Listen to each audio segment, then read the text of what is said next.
Welcome to Well Good Movies, the podcast that gives you the movies well worth watching, even if there are some duds along the way. Combining questions, trivia, and games, every episode we're challenged to watch a piece of film history to decide whether it deserves to be remembered for all time in our movie vault. With every film chosen in our previous episode, it's the perfect way to watch and discuss along at home. But don't just take my word for it. Here's a snippet of what to expect in today's episode. The man is a living meme. There's no other way to describe it. He's the British Nicolas Cage. I'm not going that far. He'll appear in anything, sort of thing.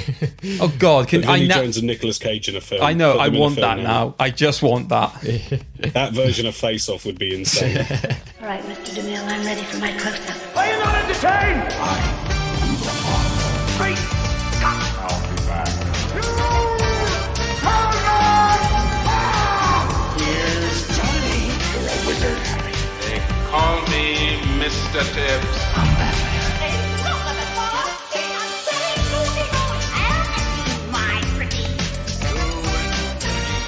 And beyond. Oh, hi, Mark. Well, good movies. Hello and welcome to Well Good Movies, the podcast that gives you the movies well worth watching, even if there are some duds along the way. I'm your host, David Osger, and I'm joined by my geezer, Craig McDonald. Hello, Craig. Don't mention the euphemism. Also, what? I'm your what? Gazer.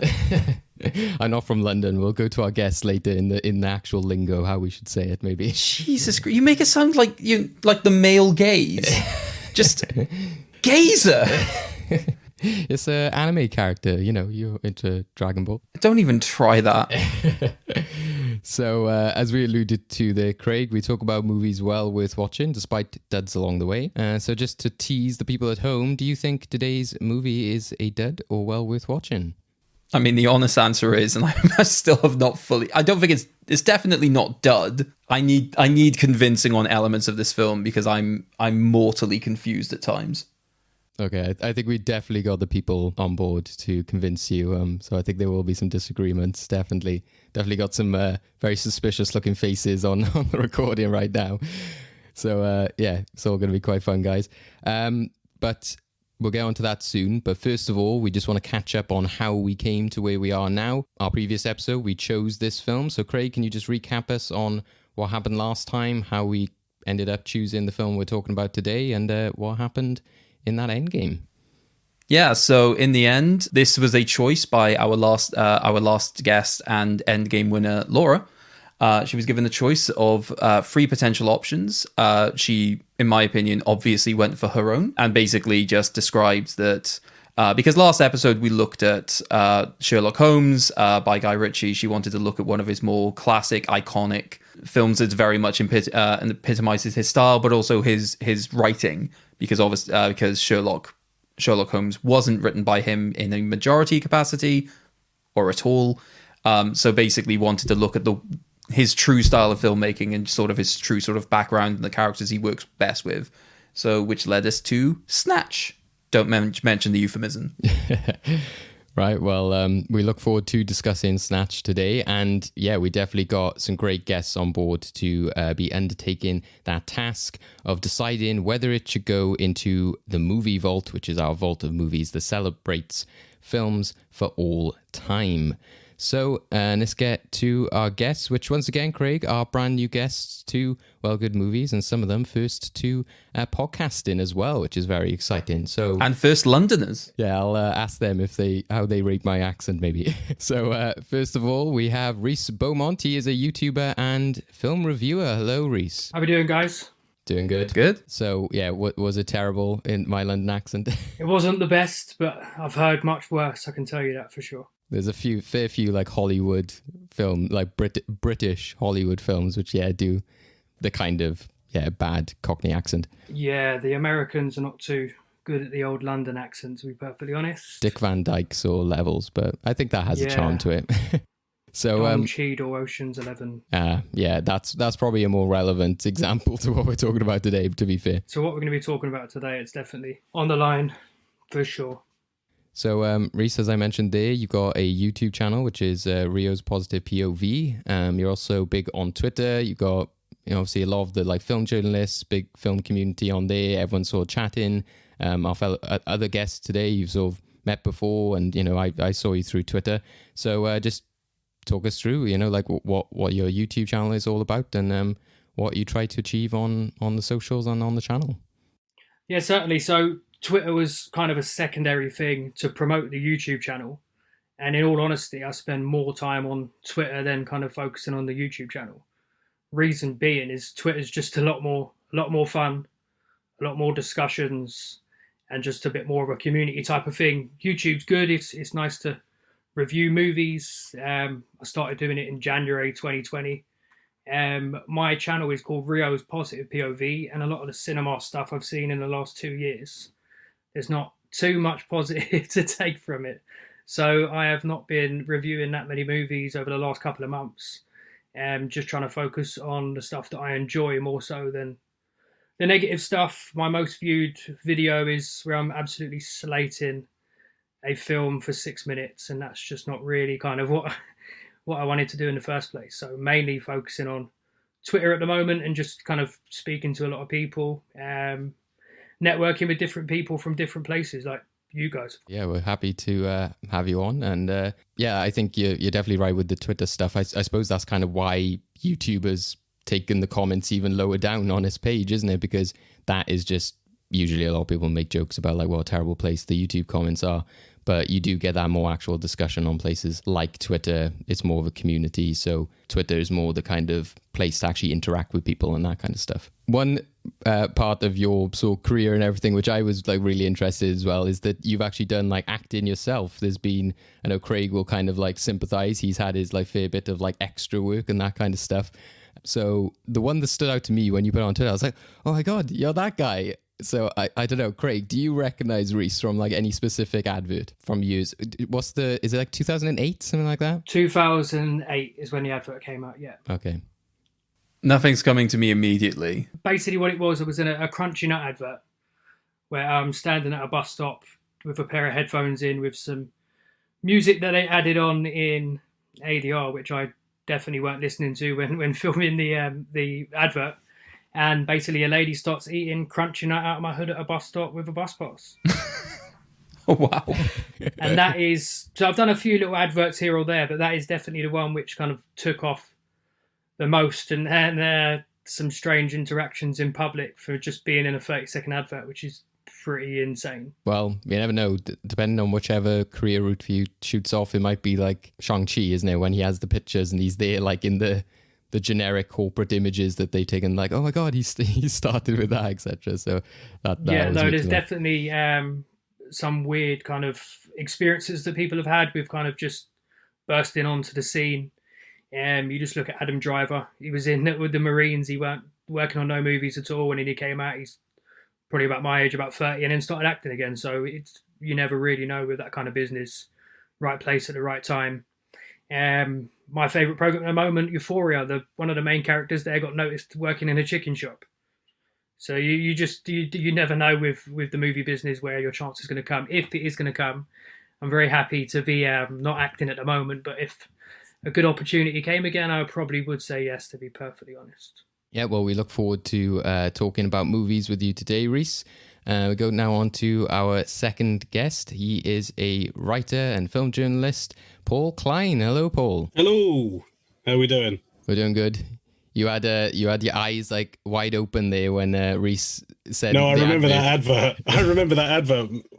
I was in secondary school, and we actually tried to see if it would work if you put cereal in a hood, and we just destroyed somebody's hood.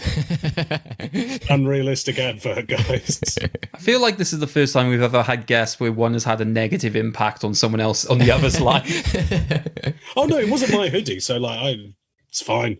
We were just like, would it work? Could you use a hood as a bowl and then use a card to eat it? And we were like, no, you can't. This is the ideal time to know. We weren't using Crunchy Nut though. We were using Weetos, so maybe that was a mistake. Oh yeah, that was the problem. It just absorbs all of it. Yeah, definitely need the right jacket material to do it. You can't be doing it in no cotton hoodies, that's for sure. You need to be like starved for like 5 days. Exactly that. So, Paul, as I mentioned there, you are a writer. So tell us about some of the publications you work for, what you've been writing. I know recently you've put up a list of Michael Bay ranking films. That's always fun. Yeah, so I'm the film and media editor at No Majesty Online. I'm the co-features editor at Filmhounds magazine. I've written for several other places: Hero Collector, Gaily Dreadful, Film Cred. I'm forgetting which ones I've written for. I've written for a lot of places.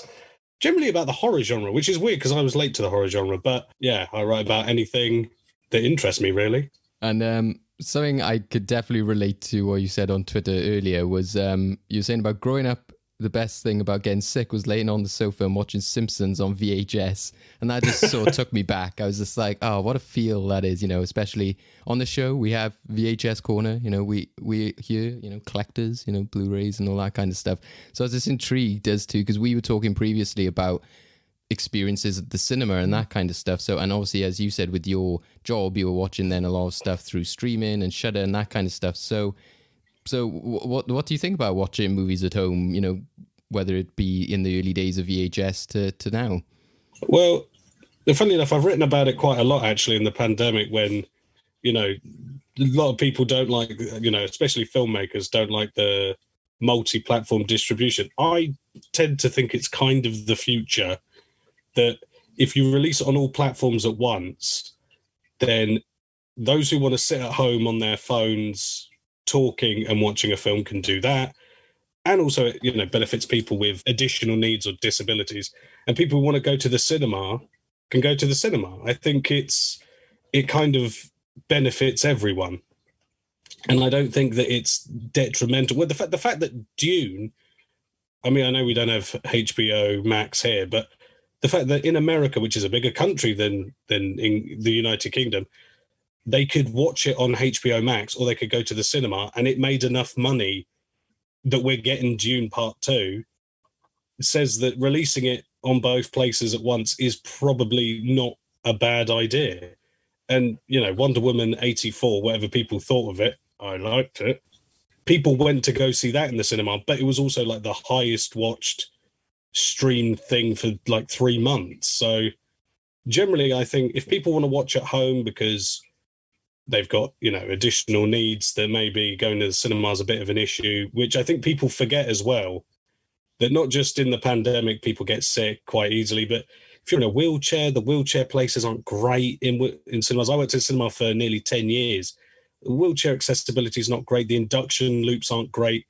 Subtitled showings aren't frequent, really. It can be a bit of a hassle if you've got, attention deficit issues, or your kid does.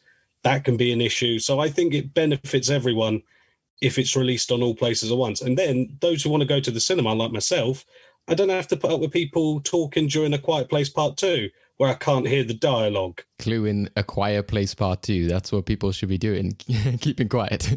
Exactly. Honestly, that was like the first film I saw back in cinemas when they opened, and I was like, I remember why I preferred at home now.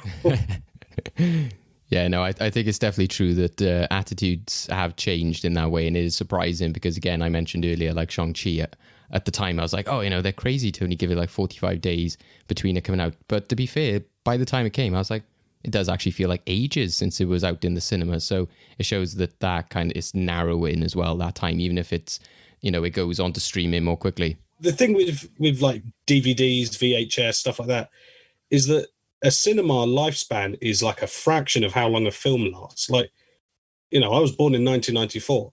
Jurassic Park's one of my favorite films. That came out the year before I was born. I've only ever really seen that on VHS and DVD. And, people rediscover films on television and through streaming services. So I don't really buy into the whole cinema's the only way to see a film. It can be fun, though, because I remember I saw Spider-Man the day it opened, and that was a fun experience. But generally, I like to be on my own in silence.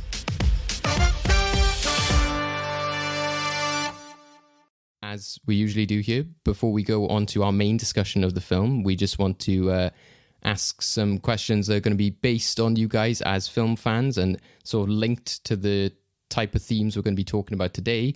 So we now go to our questions of the week. So our big question this week is, what do you think is the cream of the crop when it comes to British cinema? So I guess with this, maybe we're thinking kind of crime, gangster films, considering the film that we're talking about today. Rhys, where do you go on this? Sexy Beast is, for me, the cream of the crop when it comes to kind of English gangster movies, and Snatch is up there as well. I know Craig was saying at the start, you're going to have some questions about Snatch. I absolutely love that film. For me, it's the most quotable movie that I quote too much. I won't quote too many on here because there's a lot of swearing and stuff involved in them, but with me and my mates throughout the years, it's definitely been one of the most quotable movies for sure. Guy Ritchie, when he kind of delves into that London stuff, is great. And then more kind of Kidulthood, which is a completely different type of London movie. I think there's not enough of them, to be honest, that really show actual London of what it's really like. I think especially people from America and stuff, they've got this idea of what London's like. And don't get me wrong, central London in parts is lovely. You can go down there and it all looks very nice, but there are other parts of London which are not so nice. And movies like that seem to shine a light on that. So I like those kind of movies, but there's definitely not enough of them happening at the moment for sure. But Sexy Beast is 100% my favourite kind of English gangster movie. And I do have a soft spot for the Rise of the Foot Soldier movies, even though I know they are absolutely awful. So I'm aware they're terrible, but they are definitely on my pile of movies that are terrible that I love. We were aside from that choice, but we were talking previously about, like, it seems like there was that big heyday of like things like This Is England, etc., which more British cinema seem to be coming out. But I don't know if it's because of streaming or cinemas, but I just don't feel like there's as big a British cinema group of films anymore. No, that's 100% right. This Is England definitely shined a light on a different side of England because, again, a lot of the stuff is predominantly in London. And it's crazy. England's a big place. If loads of people knew kind of what the other places in England were like, some great places. I've been pretty much all over the UK and had some great times in different places, and definitely different types of places with different types of people. London is completely different to, say, Newcastle, Liverpool, or Leeds. It's definitely a different kind of vibe. For me, with the English cinema, I think a lot of the English filmmakers are just going to America and making American movies. You look at Promising Young Woman. That movie there could have easily been made at an English university, and the director who made it is English. The star was English. It could have worked as a movie in England, but they decided to go and make it in America. And I think a lot of directors, especially actors, you look at the amount of people that are nominated for Oscars this year, a lot of them are English, but they're just working in America because they want to make those type of movies and get paid that type of money. Yeah, I was thinking that recently with actors and stuff as well, is, we just don't have probably the acting talent because they're all going there and playing Americans. Is it Those Who Wish Me Dead? Is that Angelina Jolie film that came out last year? I was watching that, and it's like Nicholas Hoult playing an American, the guy who's like Littlefinger from Game of Thrones playing like an American. I was like, what is with, it's obviously a common thing, and we, Tom Holland shows that we can do American accents pretty well.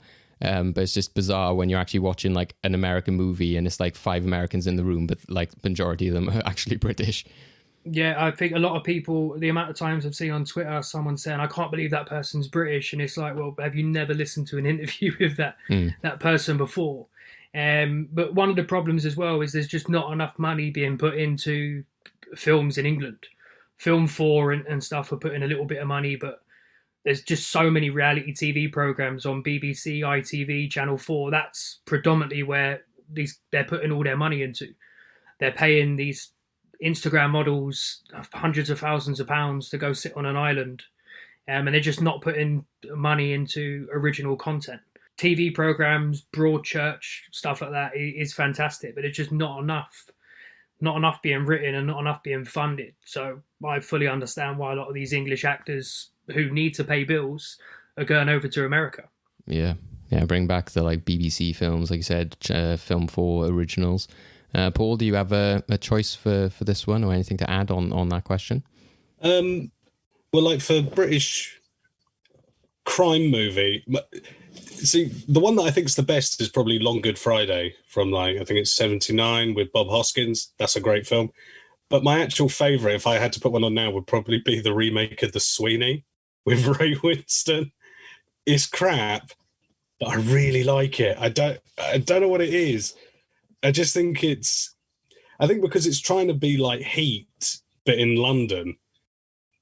And I think like London is to try, like some cities in America, you can do big crime action films. And London is a really claustrophobic city. And people keep trying to do action films in it. And it's like, you'd get maybe a foot before you hit gridlock.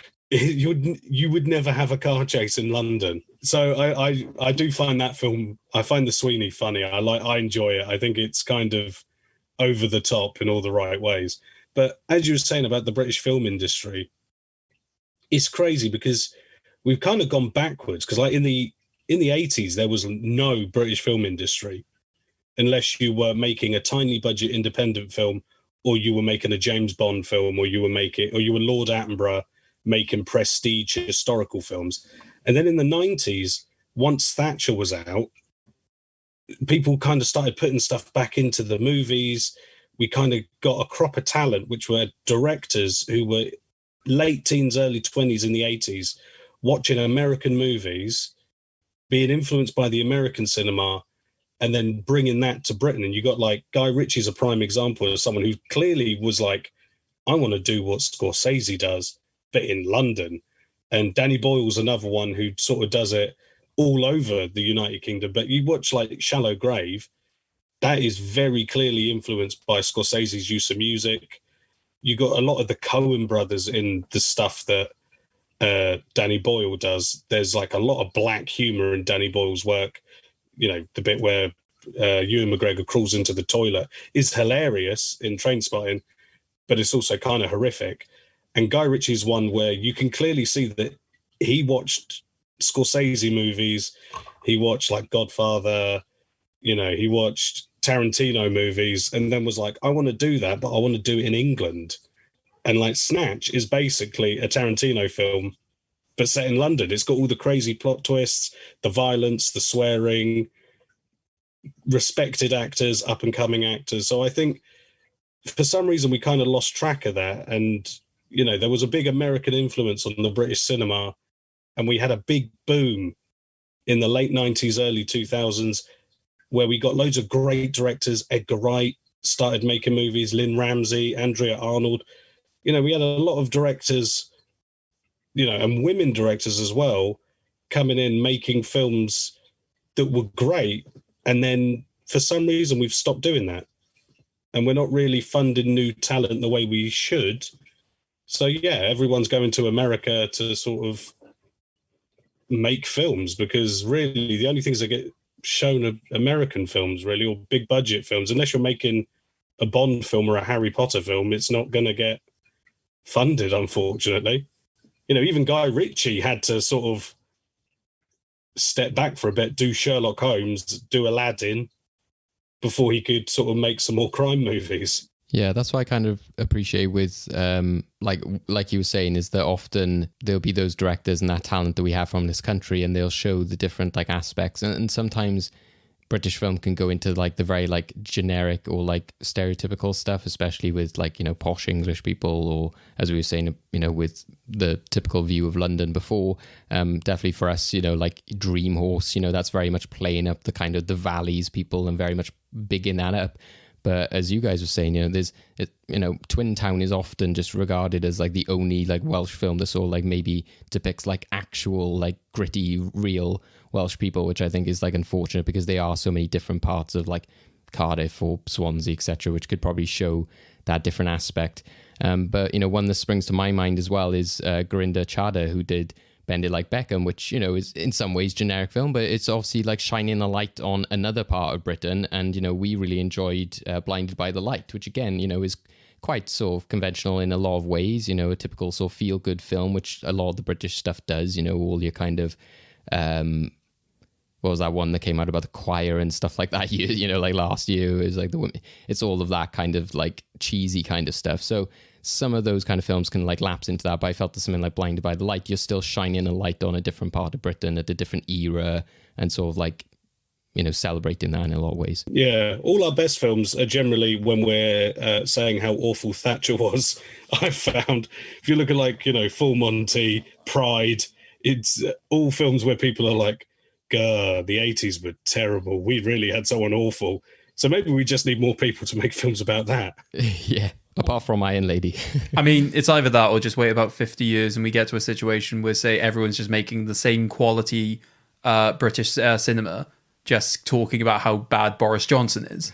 We just need to wait for that next generation for everyone to sort of recover from the trauma. Those will be my films about kids growing up in the shadow of Johnson.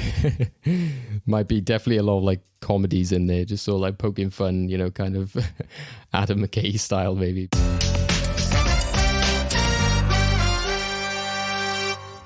Great sort of points brought up there, guys. And yeah, like you said, definitely like elements that we'll be bringing up in today's main discussion, which we'll go on to now, which is talking about, as we mentioned, the 2000 film Snatch, which is directed, as we said, by Guy Ritchie, also written by Guy Ritchie. There's too many like great actors like mention in this, but just top billing, I guess, would be Jason Statham as Turkish. You got Brad Pitt, Stephen Graham, Vinnie Jones, and then just, yeah, a whole slew of great actors who appear, which have appeared in a lot of other Guy Ritchie stuff, a lot of other gangster sort of films. You also got like Benicio del Toro, Dennis Farina, so loads of like appearances which you've seen from like similar types of films. And this coming out in the 2000s, like I said, it was very much of that era. Released in 2000, and its sort of synopsis is: an unscrupulous boxing promoters, violent bookmakers, a Russian gangster, incompetent amateur robbers, and supposedly Jewish jewelers fight to track down a priceless stolen diamond.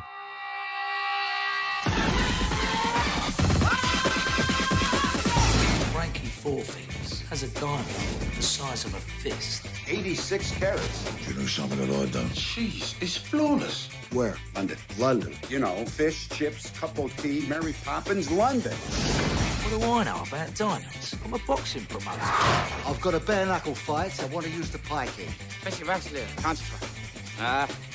What? You're going to have to repeat that. What?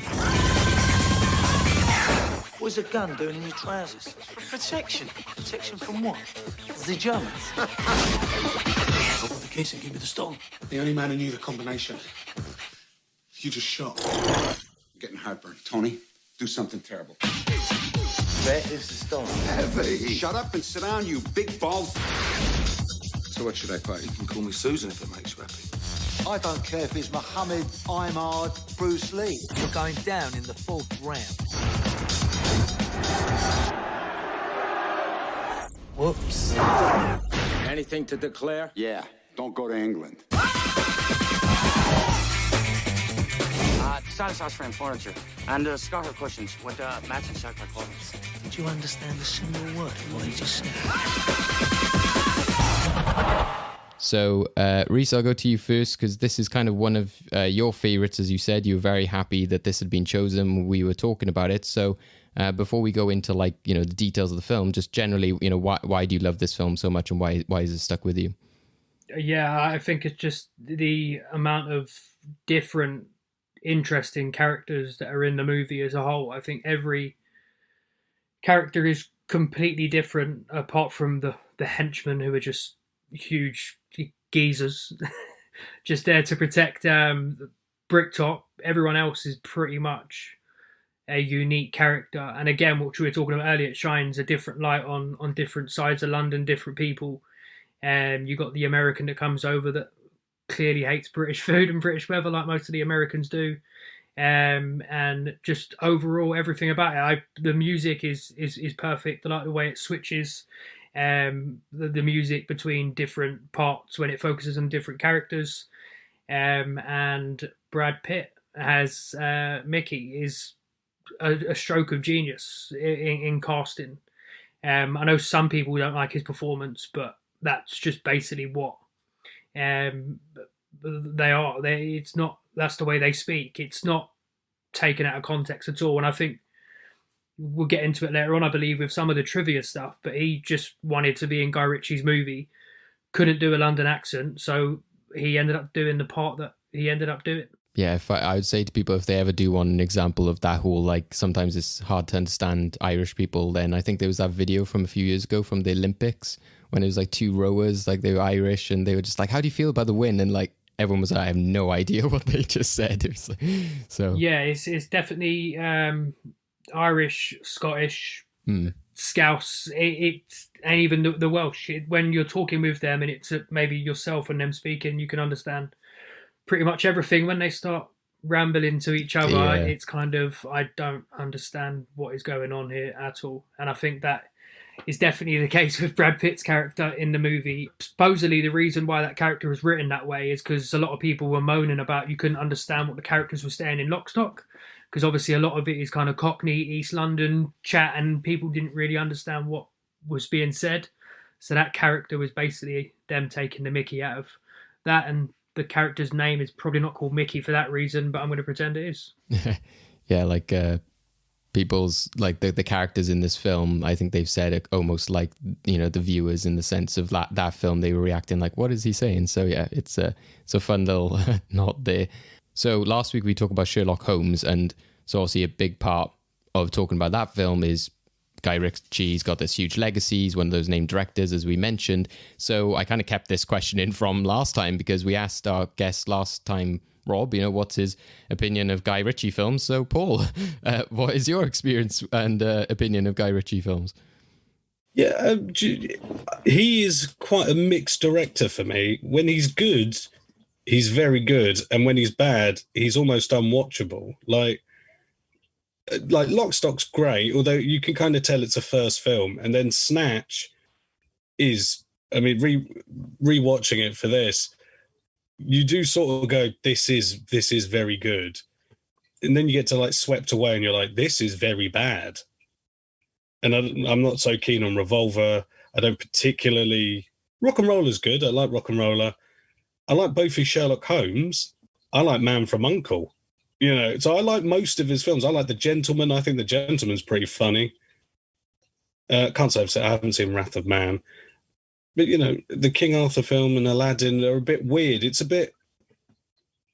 He's made some weird choices, like sort of geezery, you know, giving a geezer stint to Sherlock Holmes kind of makes sense when you read the books where you're like, oh, he did loads of opium and was quite good at fighting. You're like, okay, well, that makes sense then. I get that.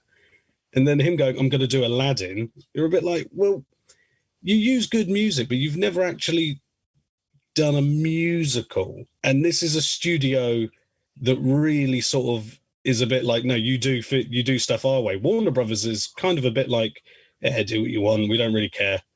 But that was really, you know, Disney were a bit like, no, you follow the formula. So it kind of, you know, made no sense. So it doesn't surprise me that he's kind of gone back to geezer films, because that's where he's at his best. Like, I saw The Gentleman, you know, I think that was one of the last films I saw before the lockdown. I just remember laughing the whole way through. So I sort of think when he's on steady ground, he's really good, but he maybe isn't so good at venturing past that. Yeah, especially because there's so much ambitious stuff, even though a lot of it does mimic kind of like Tarantino and stuff in Snatch. I think that, you know, you do see a lot of ideas and like artistic stuff, like with the Brad Pitt when he's sort of like in the water and everything, when he's in that fight, you think like, well, this could translate if you wanted to do a kind of Danny Boyle and do more experimental, bold kind of stuff. But then, like you said, it's a bit unfortunate if he does the likes of, you know, Aladdin, etc. Because I think we were talking before, Paul, wasn't it? Like his reasoning for doing that film was like, oh, you know, I relate to Aladdin or something like that. That was his justification. He said Aladdin is like a family-friendly chancer. And he went, all my films are about chancers. And it's like, I can see what you're saying. Because like, even like, you know, even his King Arthur, like, okay, yeah, he is kind of a chancer in that. I get what you're saying, but at the same time, the mythical land of the Middle East is not the East End of London. It's a very generous interpretation of that chancer. Rhys, what's your opinion on like the Guy Ritchie stuff, into especially like when you're talking about things like Snatch and Rock and Roller and The Gentleman? I agree with Paul pretty much on. I didn't even watch that Aladdin. I seen the trailer and I was like, no chance am I watching that. I'm glad somebody else was with me. People are like, oh, give it a chance. I'm like, no, I love that film, the original, so much. I just can't taint it, kind of thing. Paul was talking earlier about being a fan of musical and hating La La Land and the way Oscars affect you watching stuff. I despise musicals, but I love La La Land. And the only reason I watched that film is because it won a load of Oscars. But Aladdin, I don't have time to be watching that. I normally have so much stuff going on that watching remakes of animated movies why Guy Ritchie is ever directing that movie out of all the directors that could have been chosen is completely beyond me. When he's working in London movies, Wrath of Man I thought was fairly decent. That's not obviously a London setting, but it's very similar characters, even though it's set in a different country. When he's focusing on male characters, especially around the same age that he is, he seems to have an understanding of them. But all the other ones, not been a fan of at all. But yeah, Lock, Stock, I really enjoyed, which was the first film I watched of his. Rock and Roller, I think there's some good characters in there. I think Tom Hardy's fantastic in it. And the Sherlock Holmes movies, I enjoyed both of those. To be honest, I'm slightly annoyed we haven't got a third one yet. I definitely think he needs to stick to doing what he's doing. The Gentleman, I enjoyed it. I do think he's getting a bit on, and he didn't seem to understand the nuances of a lot of the younger characters. The boxers all wearing the same tracksuit is just, you'd never see that. I don't really understand what that whole thing was about, but he's definitely better when he's focusing on kind of the stuff that he knows about. Well, so talking about Snatch then, so I guess at the top, Craig, you said that you need the appeal. Why'd you start with me, for God's sake? You have people talking about things that, like, which aren't Snatch for ages, and go, right, let's start with the dickhead in the corner who might, like, trying to ruin our fun. The elephant in the room. Why does Craig now, like, no? So Don't call me fat, you dick. So I'm thinking, rather than sort of Rhys and Paul explaining why they love this film so much, and then sort of convincing you as well why you should love it, combine the two, isn't it? So, I mean, I want to preface this highly with, by the end, I mean, I sort of had this mindset towards the middle of the film about there's so much character, so there's so much plot they're trying to explore. And I think because of, the premise, I was waiting for things to sort of interact like more directly. And I think we basically, once we got to that, towards the end, I thought actually, once you actually had the plots overlapping, it became very strong. For me, that I wanted to see more of that sort of happen earlier on. Otherwise I was just following a bunch of characters, and at times I was just left unsure exactly why I was meant to be following them in certain situations. For example, so much time is dedicated to the boxing plot early on that when I obviously saw the initial heist of the diamond, I thought, how is this ever going to come into play? This seems so divorced from everything. And even though like I enjoyed the performances, definitely, I think some of the character work for me at times probably went, I don't want to say too stereotypical. If anything, it's anti-stereotypical. They were saying things at times that, and I don't know whether this is just me not being a Londoner, me not being part of like a gangster scene, because obviously I'm not a gangster. Listen to me, for Christ's sake. But I just wasn't sure if some of the things that they were saying were things that would actually be said by gangsters, because some of the things they were saying just felt like poetry. And I was just like, these things are really, really smart and witty and clever, but like, would you ever actually see gangsters saying these things? I don't know. Are you saying that only gangsters can enjoy this film or understand it? You have to be in a gang. No, like, I'm just talking about me personally, right? Yeah. Like, I think if other people can see it from different backgrounds, I think that's fine. But I'm basically just describing the sort of barriers that I sort of had towards it. Like I said, once I actually got to the end of the film, I was more convinced it's obviously not a dud. I'm not going to stand up and say that it's a bad film. It's definitely not a bad film. Is it a film that I personally see as like all-time great. I'm unsure. Like I said, I think the elements are definitely there, but I think there are definitely chaotic elements that sort of put me off at times. Like, I remember an editing choice at the beginning where you just have what felt like somebody, you know, just did part of the video of the film editing on like Windows Movie Maker, and you just had the random screen sort of turning. I was like, what the hell is this? But yeah, I agree with David. I think choices like the visualization of the water and the fight, I thought was a really effective touch. It just felt like there needed to be more things like that in order for me to see it as like a fully consistent film. But again, that's just me. I don't. Well, yeah, but I think that's why we were talking as well about like, you know, personal preference and stuff as well, is that, like I said, you know, whether people sort of enjoy these type of things. I think I saw a review on IMDb which somebody said like, oh, you know, this is a great, fantastic film, but it's, you know, not for everyone in the sense of if they don't enjoy violence, or obviously it's not for kids. And which I was kind of like, well, you could say that about any kind of film, you know, which isn't a 12. But I think it is, you know, it does come down to your preferences, as we were saying with things like horror or musicals, you know, whether you enjoy those types of stories. Which I think, you know, something like this can border on, because in a way it's kind of hustle-ish in it. Yeah, that's why I was a bit surprised, because I love like anything that involves a heist. I generally tend to love. I don't know why, I'm just fascinated with sort of like heist hustle culture. Yeah, there were just, like I said, I think there were just too many elements for me to like fully clearly decide. What I'd say is I probably think this is a film that on second watch I would probably appreciate a lot more, because I can see what it's basically building up to, which means I can actually just enjoy the moment more, as opposed to trying to think about what it's actually trying to build up to. Mainly, I'm just trying to preface myself, because David has put me in an awkward position where I've now got you guys potentially going, right, everything you said is wrong. And just thinking me personally being like some absolute torrent in terms of, you know, film criticism. I think I've just personally heard the music in the film too much in other places, so I'm just oversaturated. So probably it's just I've seen this film at the wrong time, because this was my first time watching this film this morning. I should also preface. I think that timeliness is a big aspect. I don't know if it's the same for you guys. So like with the editing and just the style and look of the film, it's so of that era. I don't know if you guys. Yeah, definitely. The fact you've just watched it for the first time today probably makes a little bit more sense why you kind of are not fully on board with it. I think I've watched the film in double-digit amount of times, and for me, it's knowing exactly what I'm seeing and waiting for the punchlines and the different things that are going to happen. But I've had an infatuation with the movie for 15 years, so it's not something which, if I watched today, would I maybe have the same infatuation with it that I do? I don't know. It's a hard one to judge without knowing, because I'm not in that situation.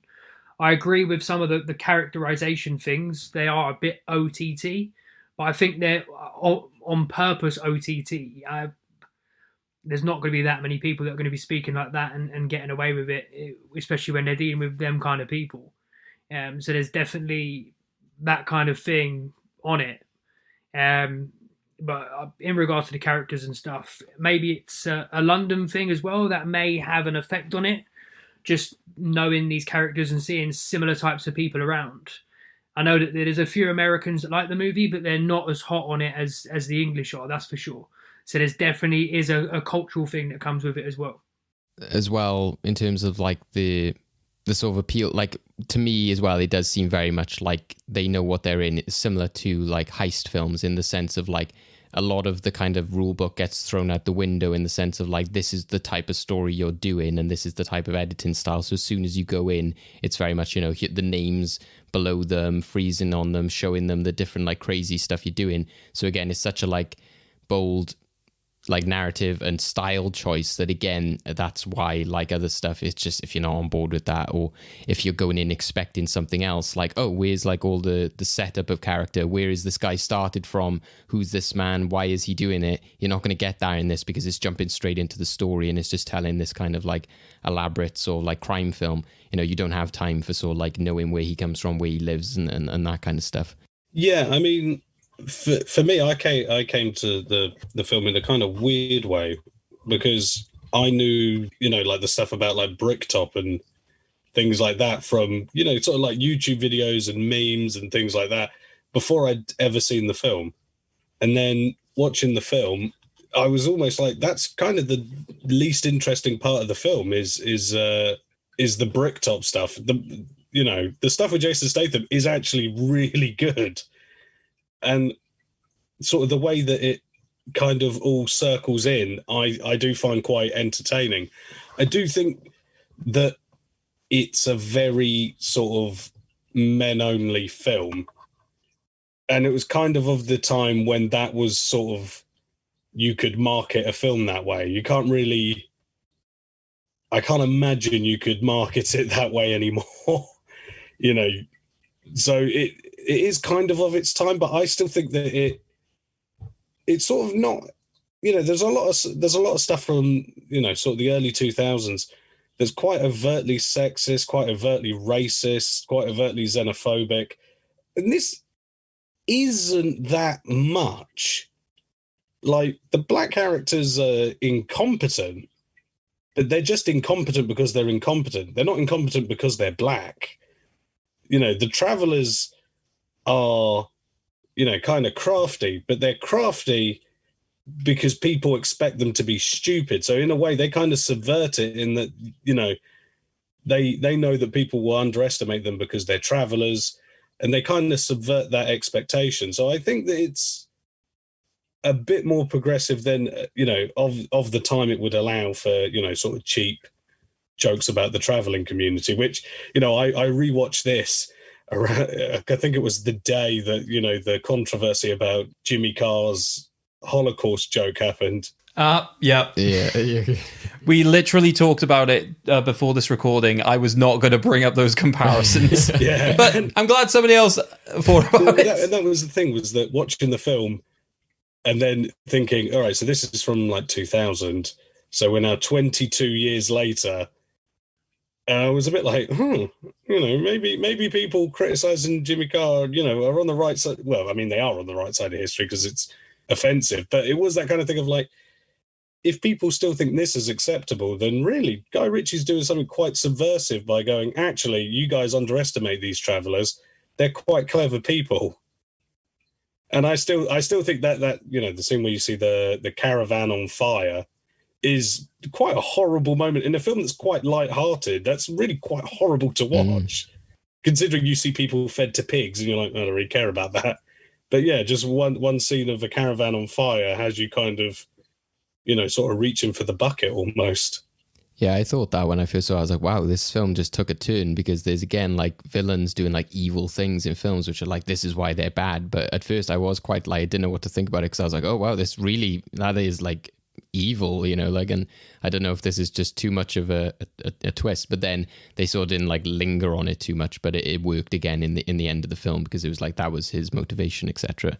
But yeah, just the moment they said, like, while she was still sleeping, because when I first saw it, I was like, oh, they torched their caravan that Jason Statham, I thought it was their caravan, which was weird because they wouldn't care about it because they wanted to replace it anyway. But yeah, so I was similar to you, Paul, like in sort of like revisiting it from like having seen a lot of it and sort of seen it at a younger age, etc. There was a lot then that I was sort of exposed to, which I was like, oh, right, yeah, I forgot about this, etc. And I think for me, it also helped like at the beginning, like I always forget like how much of a producing career that Matthew Vaughn had before he started directing. So as soon as I see his name, like I was kind of like more like, oh, I love Matthew Vaughn. And it does make sense, that kind of like Matthew Vaughn, Guy Ritchie style. But yeah, I think also like the visuals for me is what, even though we said there's some weird like editing choices, again, it's something about that 2000 which has that kind of like, I love that like Ritchie has gone for this kind of like darker tone to the film. It looks like sort of like very realistic. The sort of framing of it, which works really well at the beginning when you kind of have the characters, like the American guy sort of sat at his desk. Just the way the way that you follow characters, I think works really well. And again, that's something which will come up into the trivia later. But the way that they sort of like frame certain characters, I think Vinnie Jones's character, they do that really well when he's sort of like dragging that guy along with the car. It's just, I think a lot of stuff is like framed really well. So even though you get those kind of like gimmicky moments, I think towards the start of the film, I can't remember the exact context of it, but it's like when one of the characters is explaining something. I think it's when it's like the split screen with the phone conversation. I was like, this is very like cheesy and over the top. But again, I just kind of appreciated the sort of style and the craft that was taken to it. I don't mind the editing, to be fair. I thought some of the transitions and stuff were pretty good. I think it was that movie throughout. It kind of kept. If it had only done that for the first 5-10 minutes and then just would have went into normal editing with no funky transitions or different stuff, then by all means it would have probably been a bit more annoying for me. It was very Edgar Wright-ish in the editing on parts, and he probably got some inspiration from that Edgar Wright, I'd assume, when he was shooting Spaced and everything like that. But yeah, and I think it just feels like very grassroots as well in some ways, not done in a badly done way. I just felt that like because it was kind of like shot on a certain type of camera, it has that 2000s look. But again, they're not sort of like trying to be overly ambitious. They know their sort of limits, and you still got that sort of gritty realism to it. So I kind of just enjoyed the sort of style of the film and the way that it was shot. You see why Ritchie is such an accomplished director in that way. yeah, there's a YouTube video where they're talking about the making of it, and even though it's a fairly polished movie, there was a lot of stuff that went into just even getting the movie made. Lock, Stock was a pain in the arse for them to get off the ground, and Snatch was kind of no different. If you go onto YouTube and watch that video, it kind of explains of the process they went through, with Matthew Vaughn as the producer, just trying to get a lot of these actors and trying to get people to play certain roles that they didn't end up playing in the end. I thought the casting was fairly spot on, but a lot of the people that they were interested in playing the roles just didn't want to do it at all. I think Sean Connery was once approached to do one of the roles, and he was just like, no chance, you can't afford me. And what do you guys think with like the casting? Because as we said, we've talked a lot about like Ritchie's style and the sort of like more dramatic moments in the film, but obviously a big part of it is the comedy. Again, like talking the last episode, our guest Rob was talking about how quotable the film is before we even knew that we were talking about Snatch this week, and you mentioned, Rhys, about how quotable it is and you know the comedy elements, and I think that definitely does, you know, stand out. And just, you know, the casting in general, the fact that I was just like, is that Frank from EastEnders? And I like looked it up. I was like, it is Frank from EastEnders. So the guy who plays Doug. The casting is so bizarre. Like, it's so weird to me because I can't think of any other film where you have, you know, like the biggest movie star of the time, like Brad Pitt was he was like the biggest movie star in the world. He had just been in Fight Club as well. I think he was worried about there being too many similarities with the boxing. Yeah, and so he's in a supporting role, looking like he's not showered. And then you have, you know, sort of respected American actors who've worked with Scorsese, like Dennis Farina, you know, as Cousin Avi. And then you've got sort of the most British television actor in the world in Stephen Graham. I've forgotten his surname. Stephen Graham. Also, what accent is he doing? Because it's half Mancunian, half London, usually in the same sentence. But Frank from EastEnders, and then recently Academy Award winning Benicio del Toro. It's so sort of random in its casting that you kind of, because it's so sort of weird, I don't think you probably couldn't do that kind of casting now. I don't think you could get, I don't know who the biggest A-lister there's too many A-listers, I think, but you couldn't get, you know, Ryan Reynolds or Dwayne Johnson would never do, you know, the Mickey role. I don't think you could, you know, convince someone like that to do that these days. It sort of only comes from a time when, you know, new up-and-coming directors kind of had the sway to sort of get A-listers to go, I want to do your film regardless of how big the role is, you know. And again, it's a bit like Tarantino, where Tarantino was able to get classic movie stars and up-and-comers and kind of cult figures all in the same film. And, you know, Kill Bill sort of follows a similar trajectory where you're like, oh, that's an actual like A-lister, and that's a guy from a TV show that stopped airing 30 years ago.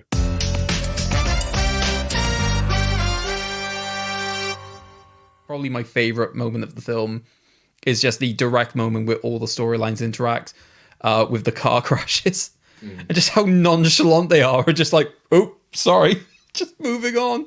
Most of my favourite moments are the same. It's when they're interacting in their pairs. Obviously, they've got the the three who go into the bookies and try to rob the bookies when they're sitting in the car and they're trying to reverse the car. That's one of my favorite moments. And when they're both speaking about buying the caravan and the gun and stuff, they seem to be the best moments in the movie. When they kind of cross paths a bit, I agree, it can probably get a little bit messy at times. But when people are focusing on their own little section, that's when the most parts of comedy come from. And I just wanted to say about the casting, you look at it now, it's probably insane looking at the cast because of the way the trajectory had gone of everyone's careers. At the time, it probably wasn't as extreme, but some of these people don't act anymore. You had Vinnie Jones, who was a footballer for Leicester. It's just insane the way you can get so many different people into a movie. And you wouldn't get someone like Leonardo DiCaprio playing Mickey in an English director's second movie.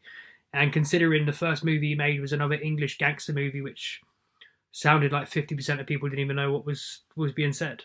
Yeah, I think it's funny as well to say characters or actors like Vinnie Jones, and because I think with Jason Statham as well, like for me, he's been, sometimes I have a lot of issues with actors like Dwayne "The Rock" Johnson or Mark Wahlberg, in which they just play the same person all the time and they're not even characters, they're just like themselves. And I find that Jason Statham has become this kind of like, I am just Jason Statham, very much doing a kind of Liam Neeson of like, he's just in some generic film in which he's just got a gun or he's in a car or something like that. So when I was like rewatching this, I was like, why can't he actually play like characters like this again, in which like I enjoyed him more as the kind of like naive or like charmer sort of character rather than like I'm the like brutal, cool guy that he plays in Fast and the Furious and stuff like that. I was like, I prefer him as this kind of character, more the like relatable hero who is, the one who's in danger from the villains, not the kind of guy who's just like the brawler who can get everything done and is perfect.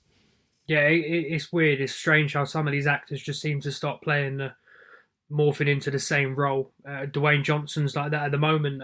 Every movie I see puts on exactly the same performance, and they just fall into a routine of playing the same person. And maybe their characters are not that similar. Maybe it's starting to seem that way for me. Like Liam Neeson after Taken, it seemed like every single movie he made was exactly the same.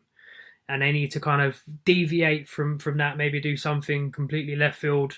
Maybe put Jason Statham in a horror movie and that might completely change the aspect of what he's doing. But until they kind of change up the genre, or at least the type of character, because they're all playing masculine characters all the time, they're in good shape, they're pretty good looking, and it normally seems to make sure they're playing them same roles all the time, which they need to take chances and try and work with different directors who they haven't worked with before. But those roles pay them money, and are they that concerned with making Oscar award winning movies, or do they just want to make £20 million for 6 weeks work?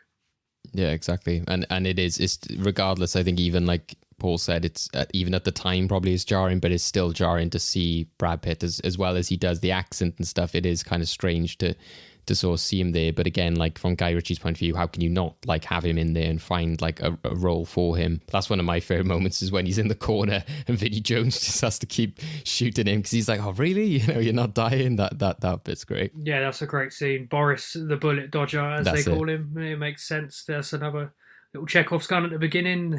You knew that was coming. That guy just wouldn't die, would he? Vinnie Jones is such a weird one as well, because he's never sort of fallen into the Statham, Vin Diesel, Dwayne Johnson trap, which is that you become a brand, not an actor. And so you kind of have to play that role. You kind of have to, I'm the good guy, I'm not overtly mean or I'm not overtly whatever. But Vinnie Jones just kind of bounces around doing whatever he fancies. And I respect a guy who goes, you want me to be in X-Men 3? All right, I'll be in X-Men 3. Yeah, put me in the silly costume that makes me look like a turtle. You want me to be in She's the Man? Yeah, I'll do She's the Man. I'll do Amanda Bynes comedy. You want me to be in Midnight Meat Train, a horror film? Yeah, I'll do that. You want me to do Celebrity X Factor? I'll do that. Why not? I forgot he did that. I kind of respect the fact that he's just a bit like, what are you going to do? May as well have some fun. I think you could, if you paid him the right amount, you could probably get him in any film you fancied. So I quite respect that about him. The man is a living meme. There's no other way to describe it. He's the British Nicolas Cage. I'm not going that far. He'll appear in anything, sort of thing. Oh God, can Vinnie Jones and Nicolas Cage in a film? I know. I want that now. I just want that. That version of Face Off would be insane. But I did appreciate, and again, this kind of comes into the quotes aspect, which I think is worth talking about. But and again, like language and everything. But the fact that when there's the scene in the pub before the whole shooting thing, and he's just like F off, and it's just like there's only so many actors that could pull that off, and Vinnie Jones is definitely one of them, which just pulls that off of just being like, yep, you would like perfectly back away from that situation. But I just loved him pointing out the fact that you have replica written on the side of your gun, where I have Desert Eagle .5. One of my favorites, and I guess this comes down to the quoting aspect as well, is definitely Alan Ford, who plays Bricktop, which I'm guessing is going to come into a lot of like people's favorite quotes, just because again it's just the style of the character, like the glasses and everything like that. They're so like thick framed, like lenses. They definitely, again, that's one of those characters where it doesn't maybe work so much with other characters. They knew where they were going for. It's very like goofy and silly at times, but you've just got to enjoy it and love it just because of the material that's coming out. So, one of his first ones I really enjoyed, which again, won't say fully, but like he was like, you're a ruthless little feed him to the pigs. It's just that bluntness and just that kind of like the way he reads people and sort of acknowledges them. Like when Jason Statham sort of backs onto him, I love the realism of that. A kind of like just the way he's like awkwardly stood behind him, even though people probably haven't been in a situation in which somebody would like feed you to pigs like that. I think everyone's been in that situation in which there's like a weird old guy there and he just suddenly appears out of nowhere and you back, oh, sorry, and he's just like, I've just polished those shoes. And you're like, are they genuinely going to have a go at me right now? I did love that aspect of the character. And he does the boxing thing as well, isn't it? When that guy comes up to him, he's just like, what's he say? Like, don't break up my like walk again or something like that. You know what? All my favorite quotes are with Frank from EastEnders, Doug the Head. Just when he goes to talk to his twin daughters, and he's like, I want to see you in my office. We know, Dad. Yeah, I've just been on the phone to Cousin Navi. We know, Dad. That's fine. His character I find really funny, mainly because I've known a lot of people that talk and look like Doug the Head. So he reminds me of like lots of uncles, lots of grandfathers. So him walking up to all the young Jewish kids. It's a free country, but it's not a free shop. Yeah. I was thinking of that one as well. Yeah, that's great. It's just even his ringtone being the bar mitzvah song, even though he's not Jewish. Yeah, there's just so many great moments in this, and I think for me with the story, like Craig was saying earlier about like the way it ties together, but I guess I saw it as more like a kind of like anthology thing. I think the way I was a bit confused, like, oh, how is this going to connect together? But I think there's just an element of like, okay, everyone's got their separate crazy stuff going on. But then once it started to cross over, I was really enjoying it. But I think it still works because there's still a main thread throughout it. But I think it just works so well at the end when you get to sort of Doug, and then it's just like, have you got somebody who's interested in this? Like, yes, I do. And the way that the technical editing has worked up to that point of showing the American guy doing the shot, again, a timely thing. Concorde is like taking off, but so as soon as you see that again, you're like instantly brought back to that moment. So you're like, oh yeah, of course. So yeah, I just thought it rounded it off so well in that sense. And of course, the whole, what we've mentioned about sort of the turning it on its head in the sense of, like Brad Pitt's character and all of them sort of getting revenge for what happened. I think it does really pay off quite effectively in a film that's just a fun adventure up until then still anyway.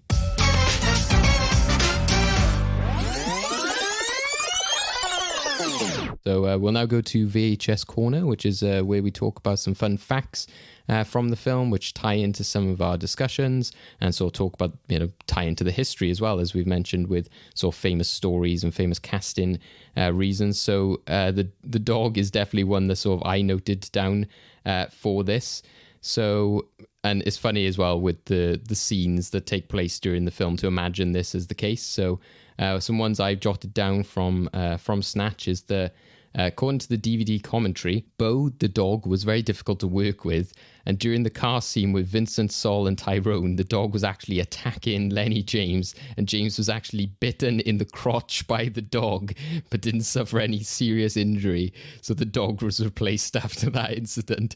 But yeah, no, seeing those car scenes and like him going around and Tyrone being like, oh, he better not be doing stuff on my seats and all that kind of stuff. The fact he is like biting people throughout there, I'm like, that makes total sense. It's just even funnier to think of that scene now in which like he was getting bitten the hell out of by this dog. Yeah. What do you mean your seats? It's a stolen car. One that I saw jotted down, which I really enjoy, for again, it goes into the joke I said with Vinnie Jones, but it kind of, we were saying as well, Paul, with the fire scene, it's interesting. You're like, oh, right, yeah, of course. But it kind of gives the film its charm and takes away from the stereotypes, I suppose, of these kind of like gangster and, like crime films, is that nearly every death in the movie takes place off screen, which I think is quite true, because, anything which is like gunshot or anything like that, especially again with Vinnie Jones's character, spoiler warning, but the fact that the American guy is just like, he's like, oh, you okay, mate? Oh, okay. And you just don't see him. You're just there made to connect the dots of what's happened. I think as well, that sort of plays into maybe, he's like we've said several times, there's a lot of bad language in the film. There's a lot of violence. So I think it sort of plays into that almost cartoony aspect. If you don't see them die, it's kind of not real. It's like, it's that kind. It's almost, again, it's a bit like that Tarantino thing where it's like, you swear all you want, blood spurts everywhere, everyone gets hurt, but there's no pain, even though people are screaming in agony. There's no sort of, it's not like you feel it. And it might just be because he was like, if we have people dying on screen, then we're never going to get this film released. Whereas if they die off screen, then we can imply that they can't say it's too violent. But it also just sort of fits that idea of no one knows what's going on until it's already happened, sort of thing. To be fair, I did have to rewind a part of the film. It's where is it Freddy, the guy who's basically in the he's just shot in the head after having been the head in the bag. Frankie Four Fingers. Yeah, Frankie Four Fingers. That's it. I had to rewind it just to double check who had died, because obviously I wasn't sure which way the gun was pointing. So that's a fair point. Yeah, I think, it keeps you guessing, but like I said, it also helps with the comedy aspect. It wouldn't be all that funny unless you're going down a Deadpool route of like, oh, look at this guy getting chopped in half and stuff. It isn't that funny to see people die, but it gives it like a level of ambiguity and like almost realism, in the sense of like, oh, just hide that away. It kind of goes into the body bag aspect of, when they're zipping people up. It's just like, it ties in with that of just like, oh, it's hush hush and let's not talk about that. You don't see it kind of thing, which I think makes sense. We were talking about the representations of the characters as well, in terms of like Sol, Vincent, Tyrone, and you were saying, Paul, about whether it was a good choice in terms of like representation of like black characters, but also something that adds into like them being incompetent and not based on like the color of their skin, is apparently as well every mistake that those characters make in the film was inspired by various late night TV shows about real life crimes going horribly wrong.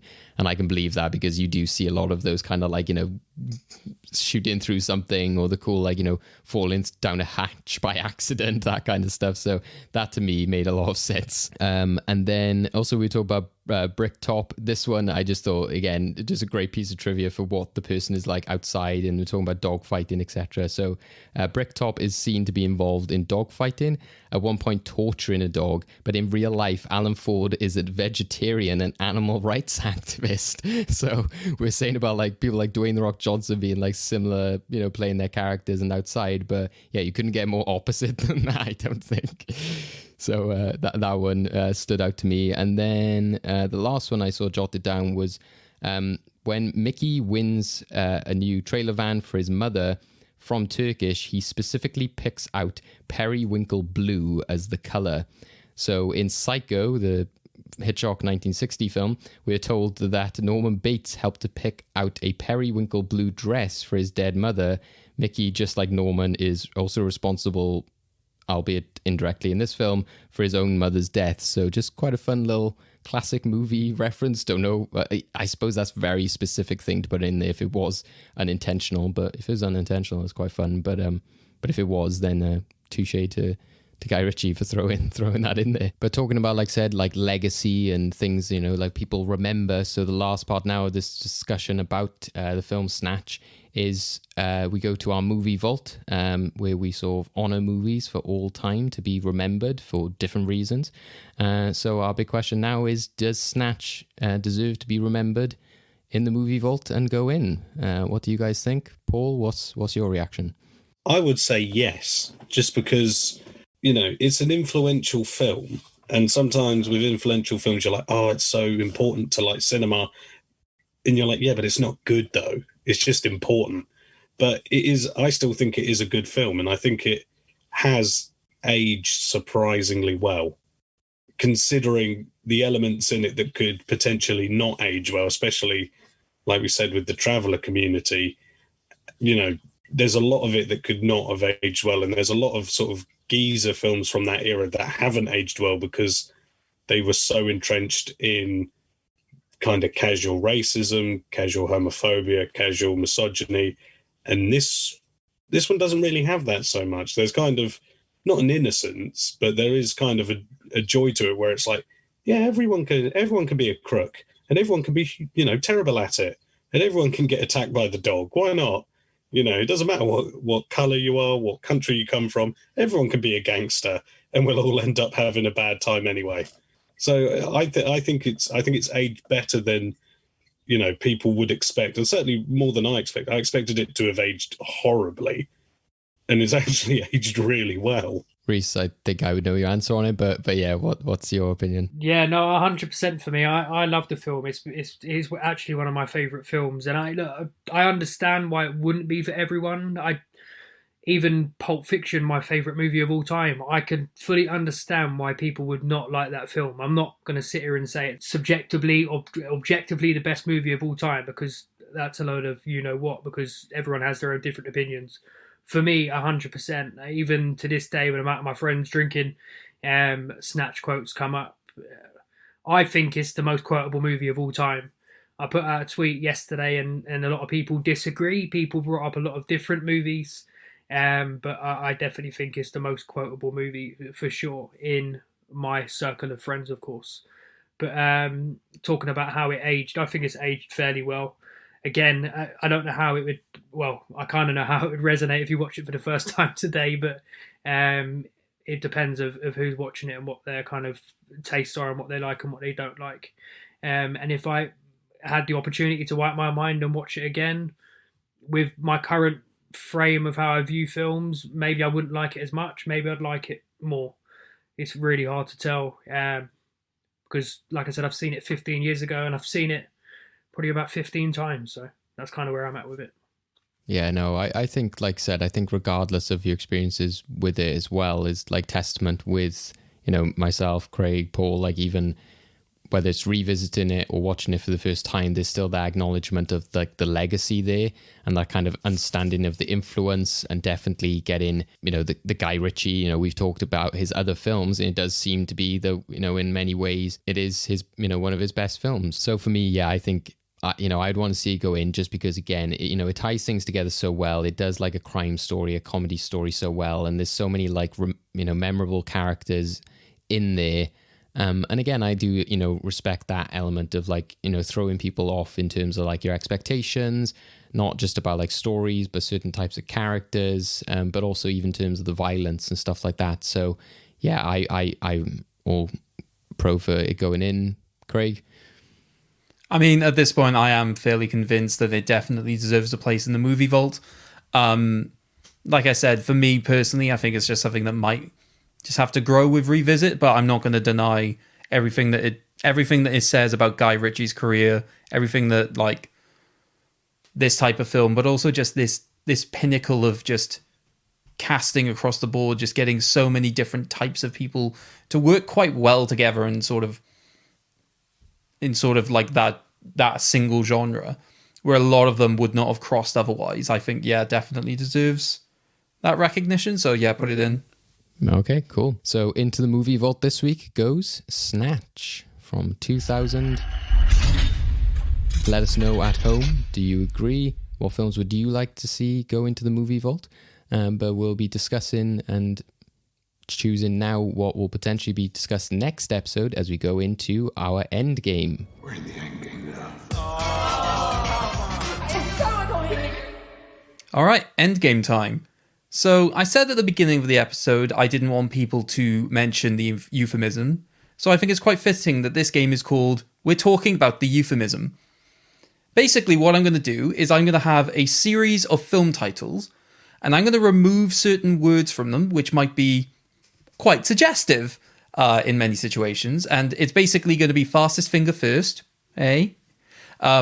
basically as to who can tell me what the missing word is first. If you get it right, you get a point. If you don't, your opponent gets a point. So for this, we'll be using sort of vocal buzzers. So what I want you to do is come up with your most euphemistic noise to begin with. So Rhys, any idea of what you want to use as your buzzer? Maybe wop. Wop. Okay. I'll just do wop. Yeah. Okay, cool. So Rhys's buzzer is wop. Paul, what are you going to do? Ooh. Yeah, perfect. So we're going for the Vaudevillian sort of like ooh, like the ooh matron. Excellent. So before we get into the game, let's tell you what you're going to be fighting for. So David and I are going to give you the suggestions of the films that we would like to suggest going for next week. We're not going to tell you exactly what it is, just in case we want to use it in future episodes if it doesn't win. You have a choice of either of those films or your own personal choice of what is discussed next week. We'd like to have some form of connection to the discussion we've had this week. So we'll start with David. So my suggestion is from 2017. It's hard to describe it without knowing exactly what I'm talking about, but I just think when we're on this Guy Ritchie train, we may as well talk about it, because I know we have a certain guest who would absolutely love to talk about this film and just let the chaos reign. And it's a very controversial fantasy film from a specific director. So that is my pick. So for me, I want to get off the Guy Ritchie train, because as much as I respect him, I think, we need to talk about other things. However, I don't want to stray too far from the sort of type of film that we've been discussing this week. So and specifically as well, this has a bit of a link to Jason Statham insofar as he is starred in a remake of the film that I want to talk about from 1969. So if that gives you an idea of what I would like to suggest. But anyway, are we ready for this game? So like I said, this fastest first, I will be using a list from IMDb called movie titles that sound dirty but aren't. Are we ready? Yeah. Cool. So your first title, Dancing. Ooh. Paul? Dirty. It is dirty. That is a point. 2. Freddie Gott. Wop. Rhys. He didn't get whopped, fingered. He did indeed get fingered. Number 3. Chitty Chitty. Wop. Bang Bang. Yep, it is indeed Bang Bang. Number 4. Octo. Wop. Pussy. Yes, it is indeed. Do we bleep that? It's the name of a film. It's the name of the film and also technically a cat. Yeah, no bleeping on that one. No. Number 5. Impact. Ooh. Wop. Deep. Yep, Paul had that first and is indeed deep. Number 6. Free. Wop. Willy. It is indeed Willy. Why was I thinking Guy was yes, dirty? I was in the same boat. You're not alone. Guy came to my head as well. Guy and Bird aren't dirty birds. It's quite a meninist perspective. Oh yeah, the word man is seen as quite a dirty thing these days. Next. Black Snake. Ooh. Paul? Moan. It is indeed Black Snake Moan. Next. Big. Ooh. Daddy. It is indeed. Confusing because there's a film called Big. So it's like, wait, that is the name of the film. It's going to get even more confusing. Next one. Daddy. Ooh, home. I'll accept that. I was looking for big. Big, so just the other version of Big Daddy. Yeah, sometimes I like to play with people. Yeah, very much so. Again, euphemistic. Next, Harry.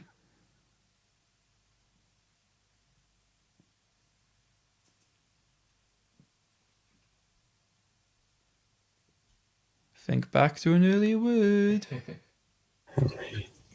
There's not even more words two, to it. 1. That's a fail. I was looking for dirty. Oh, jeez. Dirty Harry. I'm thinking Harry something. I'm like, Harry Potter and the Chamber of Secrets, I guess. It's kind of dirty sounding. Our head is going to the same place and all of the ones we can't get right. It's just insane. I just think Potter apparently is just like a really bad term for somebody who just smokes marijuana. Yeah, I was thinking, is there some kind of different Goblet of Fire term, sounds like a maybe? euphemism for, for a bong, I guess. Yeah. True. Okay, next up. Fun with and Jane. Ooh, Dick. It is indeed Dick. Next. Like Beckham. Wop. Rhys? Bend it. It is indeed Bend It. And finally from this list, that aren't just one-word films, we have Fatat. Ooh. Paul? Tit. It is indeed Tit. And that is the end of that very weird Endgame. So David, reveal the final scores. So yeah, it would have been interesting if that last one, because it was very close, but it was Rhys with 5 points, but Paul came through with 7. Oh, congratulations. Well done. Congrats, Paul. I know dirty things. Apart from Harry, apparently. and Free Willy. I still thinking Free Guy's not that dirty. Free Bird's not a film, it's a song. Yeah, that's not like your controversial view on that like SeaWorld film, is it? You're like, no, I don't believe in this. He shouldn't be free. Keep him locked up. Well, so congratulations, Paul. So now obviously you have the choice of what film will be discussed for next week. So it's a case of, do you want to go with either of David or mine suggestions, or do you have a suggestion yourself?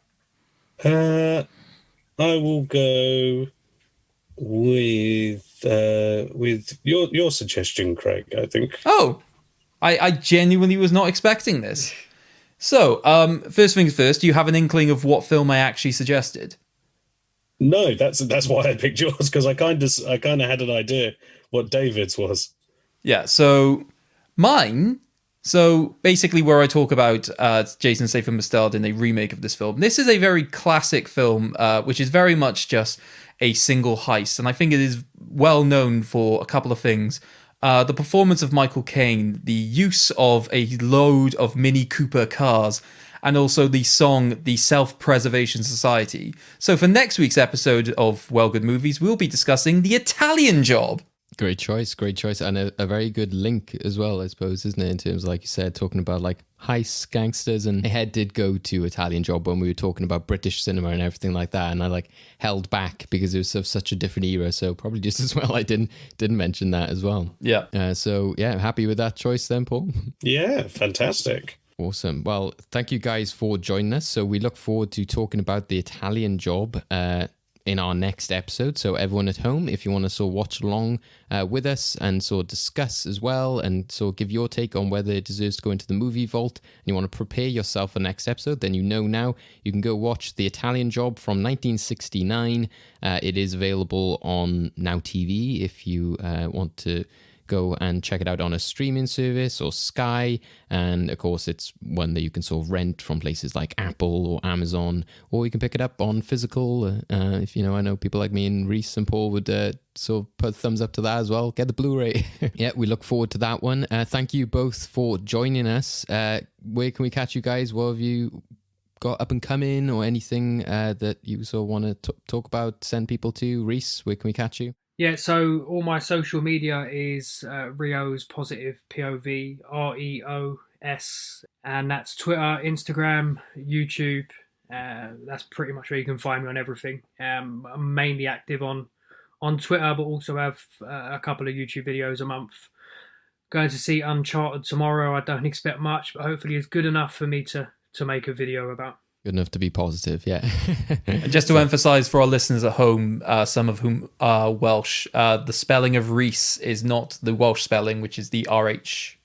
It is REECE, and I'm named after Carl Reese from The Terminator. Oh, wonderful. Another movie link then, but yeah. Yeah. They just keep on coming in. Don't mention the euphemism. So, go check out Rhys's YouTube channel. Paul, where can we catch yourself? You can pretty much find me on Twitter, Paul Klein Yo with 2 O's. You can find me on Letterboxd. I don't really review, which is Paul Klein Yo with 1 O, because I'm inconsistent. You won't sort of find in-depth reviews on my Letterboxd. It's more pithy jokes and general observations, and occasionally stating people I think are the worst people ever in the form of a review. So yeah, you pretty much, and any work I do gets linked onto my Twitter. So yeah, I'll be in either of those places. I was named after Bono, so yeah. I'm not sure if there's, I'm not like I'm like kind of named after the patron saint of Wales, but it's not a famous TV, film, music person. So. I'm named after rocks. I think you can all just... Go check out all of your writing as well, Paul. Like I mentioned, you've recently ranked the Michael Bay films. That must have been fun. I just need to know what you had at number 1. The Rock. It was interesting seeing where the Transformers films came in there as well. I was just like, right, okay, which Transformers film is the lowest? Revenge of the Fallen. Yeah, I agree on that one. It's Revenge, Age of Extinction. The third one, I can't remember its name. Dark of the Moon. Dark of the Moon. The one with Anthony Hopkins. Yeah. The first one, because the first one's a legitimately good movie and the others are perp. And then, number 1 is The Rock. Number 2 is Armageddon, because Armageddon's boss movie. I suppose most people, would just be wondering if it was Bad Boys. Is that where you were going? Bad Boys is number 3, I think.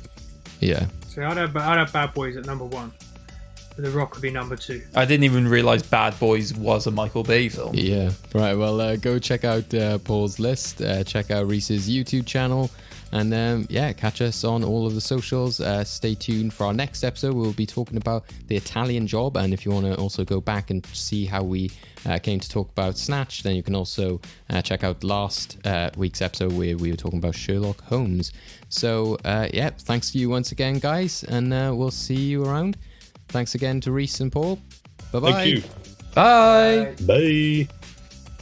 To keep up with the latest episodes of Well Good Movies, you can listen to us on all your usual podcast outlets, including Apple, Google, Spotify, YouTube, and more. Don't forget to follow us, subscribe, and rate us where you can to keep our podcast growing. You can follow us on Twitter, Facebook, and Instagram at Well Good Movies to keep up with the latest news and highlights from all our episodes, as well as tell us what movies you want to be discussed in the future. And if all of that isn't enough, you can also find us at our website, freshtakehub.com/wellgoodmovies, where you can catch all our episodes along with videos and articles deep diving into the worlds of film and television. So what are you waiting for? Go check out the film we'll be discussing in next time's episode.